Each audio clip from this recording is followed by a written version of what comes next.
사도행전 9장에 앞서서 먼저 이런 말씀을 드리고 싶습니다. 시간이 참 빨리 간다라는 생각이 듭니다. 수요일 강단에 이렇게 서서 하나님의 말씀을 강독하기 시작한 지 이제 3년 반 정도가 지나게 됐는데요. 아주 작은 부분을 계속해서 넘어갔는데 아주 가끔 이렇게 쓰게 되는데 벌써 9장에 이르게 되었습니다. 그러다 보니 여러분은 전체적인 맥락이 어떠한 흐름 가운데 있는지 조금은 벌써 까먹으실 것 같아서 잠깐 언급해 드리고 시작을 하도록 하겠습니다. 이 사도행전은 속 누가복음이라는 별명이 있습니다. 왜냐하면 저자가 동일하게 누가이기 때문입니다. 누가복음 1장 3절 말씀을 보게 되면은 이렇게 언급이 되는데, 모든 일어난 일, 이렇게 표현합니다. 모든 일어난 일을 자세히 살펴본 내가, 그러니까 누가가 데오빌로 각하에게 자세히 차례대로 쓰겠다라고 표현을 하고 있습니다. 되어진 일들에 대해서 자세히 살펴본 누가가 데오빌로라는 각하, 이 데오빌로에게 차례대로 써서 내가 당신에게 예수 그리스도가 누구이고 왜 어떻게 이 자리에 내가 당신에게 예수 그리스도를 소개하게 됐는지에 대해서 설명을 해주겠다라고 이야기하는 거죠. 그렇게 해서 누가복음은 예수님의 행적, 그리고 예수님의 가르침, 그리고 예수님의 십자가의 죽으심, 부활, 그렇게 우리에게 소개를 해주셨습니다.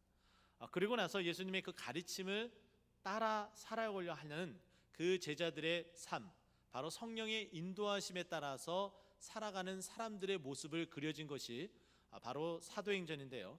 그래서 사도행전은 또 다른 별명이 있는데 바로 성령행전이라고도 이야기를 합니다.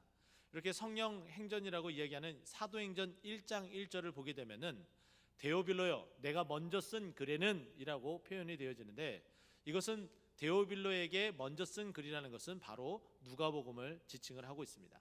그래서 예수님께서 부활하시고 승천하셔서 이 제자들이, 예수님의 제자들이 어떻게 예수님의 그 가르침을 그대로 따라서 살아가고 있는지, 그리고 스승 되신 예수 그리스도의 그 삶을 그대로 본받고 따라 살아가고 있는지에 대해서 소개를 해주는 것이 어떻게 보면은 바로 이 사도행전이라 말할 수 있습니다. 그러면은 이 제자라는 이 타이틀에 걸맞는 삶은 무엇이냐? 결국에는 스승 되신 예수님이 어떠한 모습으로 살아가는지 그대로 보았다면은 그 본 것 그대로, 그리고 예수님이 가르쳐 주신 그 삶 그대로 바로 그대로 살아가는 것이 바로 제자들의 삶이다라고 저는 여겨집니다. 그 제자들의 삶을 앞부분 1장부터 시작을 해서 8장까지 내용을 간단하게 설명하면 이렇습니다. 제자들 가운데 가장 두드러지게 나타나는 베드로의 그 삶이 언급이 되어지고, 그리고 교회 일꾼들이 어떻게 그 성령의 인도하심에 따라 제자의 본분을 다하며 살아왔는지에 대해서 소개를 합니다. 그 중에는 여러분이 잘 알고 있는 것처럼 7집사를 선택을 하고 그 중에 스데반이 순교하는 장면까지 우리가 지난 시간까지 본 바입니다. 그러면 오늘 이 9장에서는 바로 이제 전환점을 맞이하기 시작을 하는데, 이 9장에 소개되어지고 있는 이 한 사람에 대해서 소개를 하고, 이 한 사람이 어떠한 파급력을 가지고 이 이후에 진행되어지는 바로 사도행전의 가장 진면목이라고 볼 수 있는 전도여행, 선교여행이 어떻게 치러지는지 소개가 되어집니다. 그러면 이 오늘 본문을 통해서 한 사람을 소개하고 있는데, 이 한 사람의 인생을 어떻게 드라마틱하게 펼쳐나가는지 저는 여러분과 이렇게 말씀을 나누고 싶습니다. 자, 그러면 오늘 이 본문 사도행전 9장 1절에서 9절까지 한 사람을 소개하고 있는데, 이 한 사람에 대해서 저는 오늘 본문을 통해서 3대지로 나누기보다는 통전적인 이야기를 통해서 저는 말씀을 나누고자 합니다. 그래서 저는 오늘 제목을 여러분들이 보시는 바와 같이 기승전애 이렇게 잡아봤습니다. 보통 일반적으로 기승전결이다 라고 표현하는데, 오늘 본문에는 주인공인 사도 바울이 바로 하나님 앞에 제자로 부르심을 받고 그 인생에 어떻게 살고 어떠한 죽음을 맞이하게 되는지 결론에 대해서 전혀 나와 있지 않습니다. 반면에 그 결론에 이르기까지 어떠한 과정 가운데 있는지 살짝의 비춰주는 부분이 마지막에 살짝 걸쳐져 있습니다.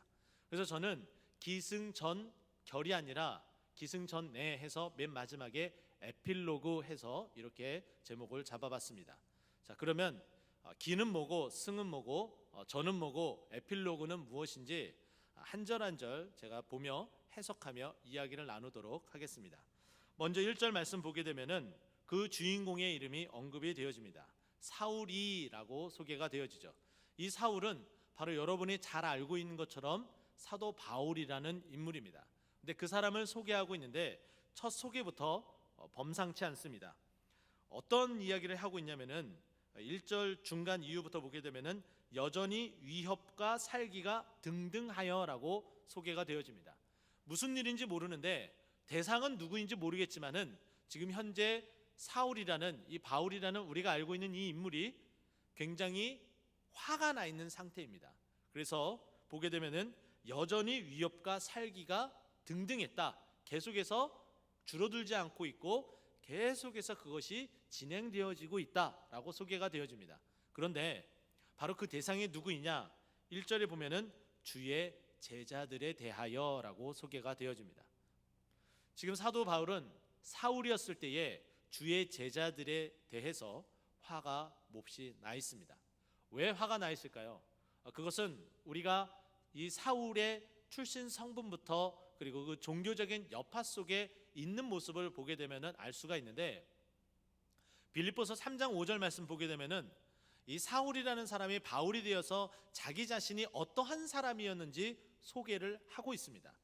그 부분에 보면은 3절 5절 빌립보서 3장 5절 맨 마지막에 보면은 자기 자신이 바리새인이다라고 소개를 합니다. 유대인이고 그리고 히브리인이고 그리고 자기는 율법에는 바리새인이다라고 소개를 하고 있어요. 바리새인이다라는 것은 유대교에 정통하고 그 유대교에 흠뻑 빠져 있어서 도저히 빠져나오지 못할 사람이다라는 거죠. 자, 그런데 지금 주의 제자들은 무엇입니까? 유대교를 뒤흔들고 있는 이단과 같은 존재였습니다.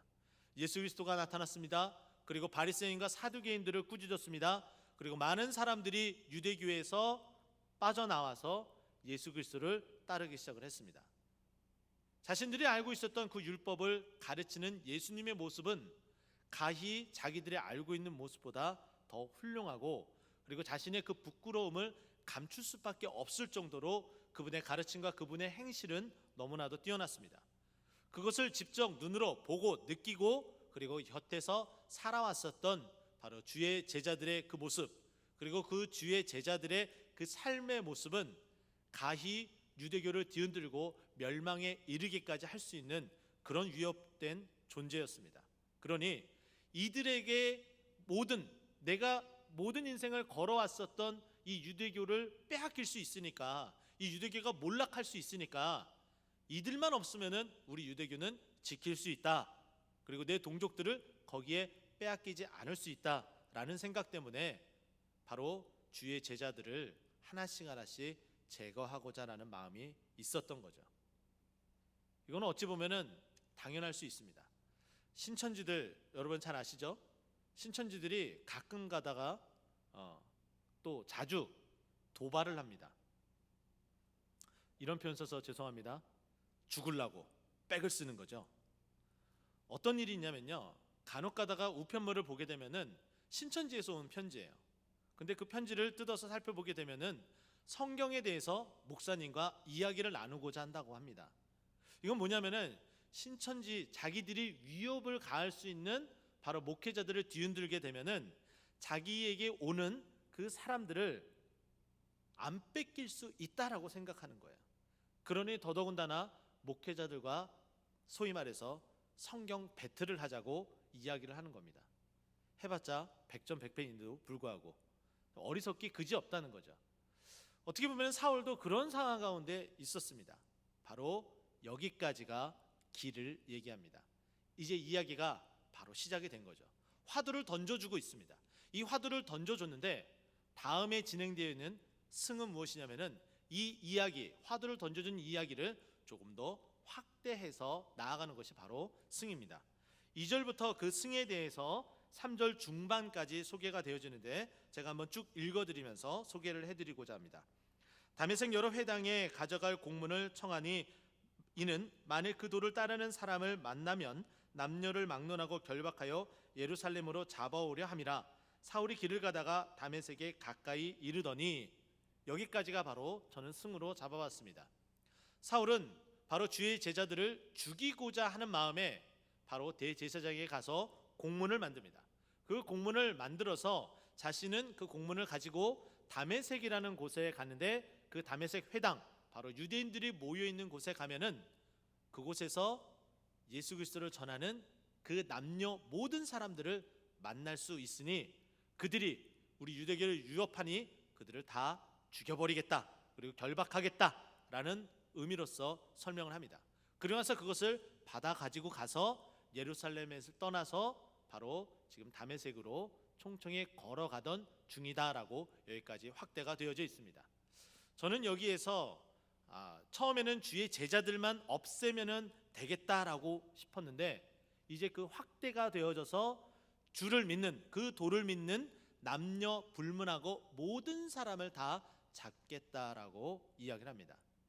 저는 여기에 사단의 맹점이 있고 그리고 사단의 전술 전략이 있다라고 저는 생각이 되어집니다. 사단의 그 전술 전략을 알고, 근데 그 사단의 전술 전략 가운데 맹점이 있기 때문에 그 맹점을 우리가 정확하게 알고 파악하게 된다면은 우리는 사단을 넉넉히 이기고도 남을 수가 있습니다. 자, 그러면 왜, 무엇이 사단의 전술 전략인지, 그리고 그 맹점은 무엇인지 간략하게 소개하면 이렇습니다. 지금 주의 제자들을 공격을 해서 그들을 없이 하면은 이 도가 전파되지 않을 것이다라고 여겨졌어요. 그런데 이 도를 전하면 전할수록 남녀노소, 제자들은 분명히 아니었음에도 불구하고 이 사람들이 예수를 믿기 시작하면은 그들이 변화가 되어지고 제자들과 똑같은 삶을 살아가기 시작을 하는 거예요. 그러니 다급한 거죠. 사단은 그렇게 다급합니다. 한 사람이 예수 그리스도를 온전하게 믿고 그 온전한 삶을 살아가는 것을 부단히도 싫어합니다. 여러분들이 예수 그리스도를 온전히 믿고 온전히 따라가는 것을 사단이 싫어한다는 거예요. 공격을 한다는 거예요. 어떻게 하든지 그 삶을 살아가지 못하게 막아선다는 거예요. 바로 여기에 맹점이 있어요. 반대로 그것을 싫어한다면은, 우리가 그렇게 살아간다면은 사단은 모든 싸움에서 전패할 수밖에 없다는 거죠. 그렇습니다.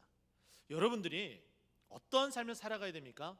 예수님이 우리에게 말씀을 통해서 가르치신 분, 분부한 모든 것들을 가르쳐 지키고 실행하며 살아가는 것이 바로 우리가 제자의 삶을 살아가는 것이고, 그것을 사단이 가장 싫어하기 때문에 무슨 수를 써서라도 그것을 막으려고 합니다. 어떠한 모습으로 막는지 여러분 혹시 아십니까? 가장 먼저는 우리 개인의 교만함으로 그걸 막으려고 합니다. 내가 조금이나 기도하거나 내가 조금이나 말씀을 알거나 그렇게 하기 시작을 하면은, 내가 말씀을 아는데 내가 좀 기도를 하는데 그 순간 교만한 마음이 기도를 안 하는 것처럼 보이는 사람을 정죄하기 시작하고, 그리고 자신이 마치 영적인 권위가 있어서 그 사람을 누르려고 합니다. 이것은 기도하는 사람, 말씀을 잘 아는 사람에 국한되어지지 않습니다. 이건 특별히 더 목회자들이 더 신경 써야 될 부분인데, 목사이기 때문에, 내가 말씀을 더 잘 알기 때문에, 목회를 더 잘 알기 때문에, 그 부분을 그렇게 공부했기 때문에 성도들은 모를 것이야 라고 생각하는 교만에 빠지기 쉽다는 거죠. 그래서 더더군다나 목회자들은 그런 교만에 빠져서는 안 된다는 겁니다. 오히려 성도들 가운데 말씀을 잘 알고 어떻게 하면 주를 기쁘시게 할지 고민하며 그리고 몸부림치는 성도들의 그 삶을 본받으며 살아가야 되는 겁니다. 그리고 또 다른 부분이 있습니다. 그것은 무엇이냐면은 바로 시기 질투입니다. 저 사람은 나보다 외모적으로, 저 사람은 나보다 물질적으로, 저 사람은 나보다 여러 모양의 교회 안에서 인정받는 것으로 시기 질투가 주의 사람으로, 제자로서 살아가는 것을 극히 막고 있다는 거죠. 바로 사도 바울의 삶도 그랬습니다. 정통 제자라고 하는 12제자들이 바로 사도 바울의 가르침과 지도함과 그리고 그의 삶을 부단히도 싫어해서 사도의 권위를 인정해 주지 않았습니다. 그래서 때로는 사도 바울이 자신이 쓴 서신서를 살펴보게 되면은 자기 자신이 사도로 인정받지 못한 부분에 있어서는 자기 자신이 사도인 것을 기명하면서 자기 자신을 어필하는 모습을 볼 수가 있습니다. 그러지 않는 곳에서는 그저 나 사도 바울은 라고 이야기한다거나 나 바울은 이렇게 표현하면서 자기 자신이 사도 바울이 아니더라도 그들에게 충분히 이야기가 되어지고 자신의 말이 설득력이 있다는 것을 정확하게 알고 있었죠. 바로 우리 안에 시기 질투가 있습니까? 그렇다면은 철저히 내려놓으시기 바랍니다. 그리고 자신의 한계점을 인정해야 됩니다. 나는 내가 최선을 다해서 여기까지 할 수 있다면 이것으로 하나님이 기뻐하셔라는 만족감과 감사함에 살아가셔야 돼요. 분에 넘치게 마치 자신보다 더 월등히 뛰어넘는 사람을 가려다가는 어떻게 됩니까? 가랭이가 찢어지게 됩니다. 제자의 삶을 살아가지 못하게 쓰러지고 넘어지고 상처 입게 만든다는 거죠. 자기 자신이 그렇게 만들어가는 거예요. 시기 질투하지 마시고요. 주님께서 가르쳐 주신 그 본분대로 나에게 일을 주셨으면은 그 일을 하나님 앞에 귀하게 쓰임 받는 자로 살아가시기 바랍니다. 다른 사람의 셋이나 5개를 바라보고서 자기 자신 것을 내려놓고 그것만 바라본다면은 도저히 예수 그리스도의 그 제자로서 살아갈 수 없게 된다는 거죠. 사단의 전술 전략은 바로 그렇게 깨어질 수가 있습니다. 우리가 평범하고 보통 사람의 모습이지만은 우리가 예수 그리스도의 그 모습을 따라서 가르침에 따라서 성실히 행하며 살아가게 될 때에 우리도 우리의 삶이 제자들의 삶과 동일하게 된다는 거예요. 그렇게 될 때에 사단은 쪼그라들 수밖에 없습니다. 여기까지가 승이었다면은 이제 전환점을 맞이하게 됩니다. 지금 계속 사울의 모습을 보게 되면은 그가 하나님과 거리가 먼 사람이었고 더더군다나 멀어지는 행동을 했었다면은 이제 하나님께서 그 사울을 바울로 만들어서 쓰시기 위해서 전환점을 맞이하게 됩니다. 그 전환점은 3절 중간부터 7절까지 언급이 되는데 바로 이렇게 시작을 합니다. 다메섹에 가까이 가서는 안 됐기 때문에 가까이 이르렀을 때 호련히 하늘로부터 빛이 그를 둘러 비추기 시작합니다. 바로 이 빛은 요한복음에 나타난 것처럼 바로 예수님을 예표하고 있죠. 예수님께서 그래서 그렇게 호련히 나타나게 됩니다. 4절 말씀 보면은 땅에 엎드려져 소리가 있어 이르되 사울아 사울아 내가 어찌하여 나를 박해하느냐. 예수님께서 직접 사울을 부르면서 자기 자신을 박해한 것을 이제 돌이키고 전환점을 맞이하기 위해서 그렇게 부르기 시작을 합니다. 아주 다급하신 거죠. 그리고 5절에 들어가서 사울이 그 소리를 듣고 대답을 하기 시작합니다. 대답하되 주여 누구시니까? 이르되 나는 내가 박해하는 예수다. 예수님께서 직접적으로 목소리로 내가 바로 예수다 라고 전환점을 맞이하며 자기 자신을 나타내 주십니다. 우리 인생의 전환점은 어떻게 찾아옵니까? 바로 예수님께서 우리의 삶에 들어오셨을 때에 우리 인생의 전환점을 맞이하게 됩니다. 여러분 어떠십니까? 사울의 모습처럼 우리도 똑같지 않습니까? 우리가 처음부터 아주 예수를 잘 믿는 사람들이었습니까? 모태신앙이었을지라도 예수 그리스도를 부인하고 그저 썬데이 크리스찬처럼 그냥 발로만 예배당에 와서 예배드렸다고 돌아갔었던 그런 모습은 아니었습니까? 그런데 호련히 이렇게 나타나신 예수님, 내 인생에 직접 찾아오신 그 예수님이 나를 전환시켜 주셔서 지금 여러분이 수요일임에도 불구하고 이 자리에 앉아있진 않습니까? 바로 그것이죠. 예수님께서 우리에게 찾아오셔서 전환시켜 주셨습니다. 우리 인생을 바꿔주셨어요. 할렐루야. 바로 그렇게 우리를 바꿔주신 분이에요. 전환점을 주신 분이에요. 이 전환점에는 또 다른 일을 통해서 우리에게 행하는 모습들이 있습니다. 보십시오. 6절 말씀입니다. 너는 일어나 시내로 들어가라. 내가 행할 것을 내게 이를 자가 있느니라. 뒷부분에 보면은 내가 이를 자가 있느니라 라고 표현합니다. 금방 교우들하고의 관계에 있어서 시기 질투에 대해서 말씀을 드렸어요. 여기에는 겸손함이 필요하다고 말씀도 드렸습니다. 자, 보십시오. 내게 이를 자가 있대요. 나에게 지시할, 나에게 말을 전해줄 사람이 있대요. 직접 나타나셔서 나에게 말씀해 주시기도 하셨지만은 하나님의 사람을 통해서 내가 어떻게 살아가야 될지 권면받을 일이 있다는 거예요. 근데 이거를 거절하는 사람이 있습니다. 자기 아집에 아주 가득 차 있는 사람이에요. 누가 봐도 분명히 문제가 있는데 누군가가 옆에서 참다 못 참아서 얘기를 해줬는데도 불구하고 그걸 받아들이지 않는 거예요. 그런데 그것을 받아들이는 순간 그 인생에 전환점이 오기 시작합니다. 변화가 되어지기 시작을 해요. 그게 권면입니다.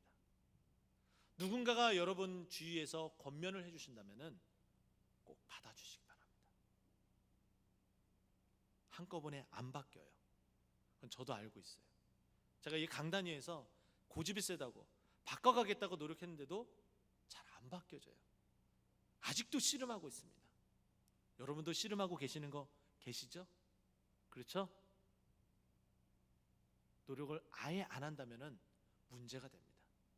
하지만은 우리 함께 우리 능력으로서가 아니라 성령님 임하셨던 것처럼 전환을 시켜주셔서 우리에게 다가오셔서 그렇게 말씀하셨던 것처럼 하나님 그 당시에는 그 현장에서는 하나님 못 받아들입니다. 제가 그런 인생이에요. 하지만 돌이켜보니 맞는 말이네요. 하나님 노력하겠습니다. 변화하겠습니다. 하나님 안 되면은 실패하고 낭망하고 쓰러져서 아이 몰라 하는 게 아니라 다시금 일어날래요. 힘을 주세요. 할 수 있게 도와주세요. 라고 고백하며 다른 사람의 말들을 들을 수 있는, 근데 그 다른 사람의 그 말은 바로 성령님이 알려주셔서 주위 사람이 나에게 말씀하는 성령님의 말씀인 줄 여러분 믿으시기 바랍니다. 그렇게 해서 우리의 삶이 누구의 삶으로, 나의 삶이 아니라 예수 그리스도의 제자의 삶으로 바뀌어져 가야 되는 거예요. 바로 그렇게 될 때에 7절 말씀 보면은 같이 가던 사람들은 소리만 듣고 아무도 보지 못하여 말을 못하고 서 있더라 라고 소개합니다. 같이 갔던 사람이 지금 말씀을 보니까 소리만 들었어요. 아무도 이 상황을 보지 못했습니다. 그런데 어떻다고 얘기해요? 말을 못하고 서 있다라고 얘기해요. 다 알면서도 때로는 참아야 되는 일들이 있습니다. 저 사람이 잘못한 거 뻔히 알아요. 다른 사람이 얘기해 줄 거예요. 한번 참고서 기다려야 돼요. 그러지 않으면은 공동체가 원활하게 돌아가지 못하게 됩니다. 기다릴 줄 아는 미덕도 있어야 되는 거예요. 예수님께서는 우리를 한없이 참고 기다려 주셨습니다. 우리가 제자의 삶을 온전히 살아가기 위해서 기다려 주시고 참아 주시고 또 말씀해 주시고 기다려 주시고 참아 주신 거예요. 그래서 우리가 이 자리에 앉아 있는 것이고 우리가 예배드리는 거예요. 이렇게 전환점을 맞이한 바로 사울은 결론은 그렇습니다. 온전히 예수 그리스도의 그 모습을 닮아간, 내가 그리스도를 본받은 것처럼 너희는 나를 본받으라 라고 말할 정도의 사람이 된 바로 그 사울, 이 사도 바울은 그의 인생은 주를 온전히 따라갔고 그 삶으로 순교에까지 이르는 모습으로 그 인생이 결말을 맺게 됩니다. 그런데 제가 오늘 말씀드렸던 이 오늘 본문의 마지막 부분에 해당되는 에필로그, 이 부분을 잠깐 소개하고자 합니다. 에필로그는 영어여서 조금은 이해하기 힘들 수 있는데 이 부분을 번역기를 돌려서 번역된 말로 표현하면은 어떠한 단어로 사용되어지냐면은 후일담이라고 쓰여집니다. 후일담. 어떠한 일이 있다면은 그 일의 비하인드 스토리, 뒤에 나오는 격가지 이야기들 이렇게 표현할 수가 있어요. 자, 보십시오. 8절에서부터 9절까지 보게 되면은 사울이 이와 같이 전환점을 맞이하고 사울이 땅에서 일어나 눈을 떴으나 아무것도 보지 못하고 사람의 손에 끌려 다메섹으로 드디어 들어가게 됐습니다. 사람들을 죽이려고 끌어내려고 다메섹에 들어가려고 했는데 들어가지 못했지만은 결국에는 들어가게 됩니다. 들어갔는데 목적이 이제 바뀐 거예요. 상황이 바뀌어 버린 거예요. 그러면서 9절 사흘 동안 보지 못하고 먹지도 마시지도 아니하리라. 이것은 뭐예요? 하나님께서 한두 끝도 없이 사울을 겸손하게 만든 거예요. 기다리게끔 만드는 거예요. 그러면서 후일에 갈라디아서에 보게 되면은 아라비아의 사막에 들어가서 주의 말씀을 깊이 있게 묵상하고 연구하고 주의 사도로서의 일을 준비하게 됩니다. 그래서 우리가 알고 있는 사도 바울의 진가와 진면목이 나타나게 돼요. 이 에필로그를 소개하는 것은 바로 그렇습니다. 우리도 우리 인생에 시작점이 있습니다. 그리고 더 완악하게 살아왔었던 모습, 전환의 펼쳐진 모습이 있었어요. 그리고 우리 인생에 찾아오신 전환점이 있었어요. 그 전환점으로 끝났습니까? 아니요. 우리를 온전한 주의 제자로 쓰시기 위해서 담금질하는, 마치 밥을 할 때에 뜸들이는 작업을 하는 그런 작업을 계속해서 해 나갑니다. 이것을 조직신학의 단어로서 표현하면은 성화의 단계다라고 표현을 합니다. 우리는 자꾸 예수 그리스도를 닮아가는 모습으로 살아가야 되는 거예요. 그게 제자의 삶입니다. 그렇게 되면은 진짜 제자의 모습, 사단이 부르부르 떠는, 두려워하는 그런 제자의 모습이 나타나게 되는 거예요. 저와 여러분의 인생은 어떠한 기, 어떠한 승, 어떠한 전, 어떠한 에필로그가 있습니까? 여러분 각자가 한번 생각해 보시기 바랍니다. 바로 그와 같은 모습이 어떠한 결말을 맺을지 또 상상해 보시기 바랍니다. 바로 하나님께서는 사울을 그렇게 쓰셨던 것처럼 사울을 기, 승, 전, 에필로그의 모습을 통해서 아름다운 결말로 이끄셨던 것처럼 우리 또한 그렇게 이끌어가기를 원하시는 분이라는 거예요. 그것을 바라고 그것을 원하며 기도하며 나도 사도 바울처럼 그렇게 닮아가며 주의 몸된 교회를 섬기겠다고 다짐하며 기도하는 저 여러분 되기를 예수 그리스도 이름으로 축원드립니다. 기도하겠습니다.